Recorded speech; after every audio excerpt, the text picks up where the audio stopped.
आषाढी एकादशीच्या पावन पर्वानिमित्त ठाणे शहर भक्तिमय वातावरणात न्हाऊन निघाले. ठाण्यातील बाजारपेठ परिसरात असलेल्या सुमारे 200 वर्ष जुन्या विठ्ठल रुक्मिणी मंदिरात पहाटेपासूनच भाविकांनी दर्शनासाठी मोठी गर्दी केली. विठ्ठल रुक्मिणीच्या दर्शनासाठी आणि पूजा अर्चनेसाठी हजारो वारकरी व भाविक मंदिरात दाखल झाले.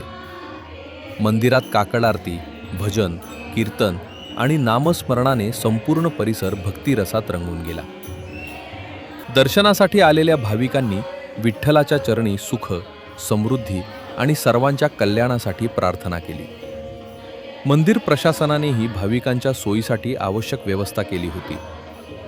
आषाढी एकादशीच्या निमित्ताने ठाण्यातील या ऐतिहासिक विठ्ठल रुक्मिणी मंदिरात दरवर्षीप्रमाणे यंदाही मोठ्या उत्साहात आणि भक्तिभावात दर्शन सोहळा पार पडत आहे.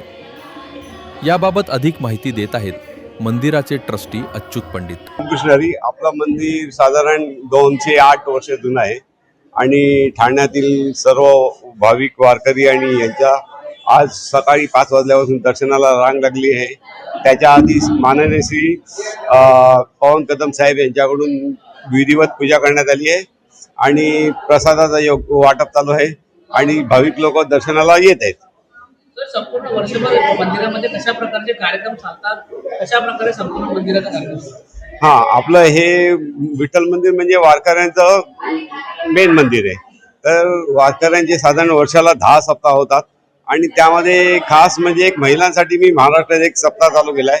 त्यामध्ये महिला कीर्तनकार, महिला प्रवचनकार आणि महिला सगळ्या. फक्त श्रवणासाठी पुरुष येऊ शकतात, पण हे सगळा सप्ताह महाराष्ट्रात मला वाटतं हा पहिलाच आहे की ज्या महिलांसाठीच खास सप्ताह केला होता. मंदिरामध्ये आषाढी एकादशी, कार्तिकी, नंतर गुरुपौर्णिमा आणि असे इतर जे आपले सण येतात. श्रावणामध्ये अधिक महिना आता येऊन गेला, अधिक महिन्यामध्ये मोठा हे केला, अधिक महिन्यामध्ये पण केलेला आहे. महारुद्राभिषेक केलेला आहे आणि दररोज आपण एक मोठी गोष्ट म्हणजे की रोज 400 लोकांना इकडे अन्नदान होतंय आणि त्याचा भाविक आणि इतर गरजू लोक त्याचा फायदा घेतात.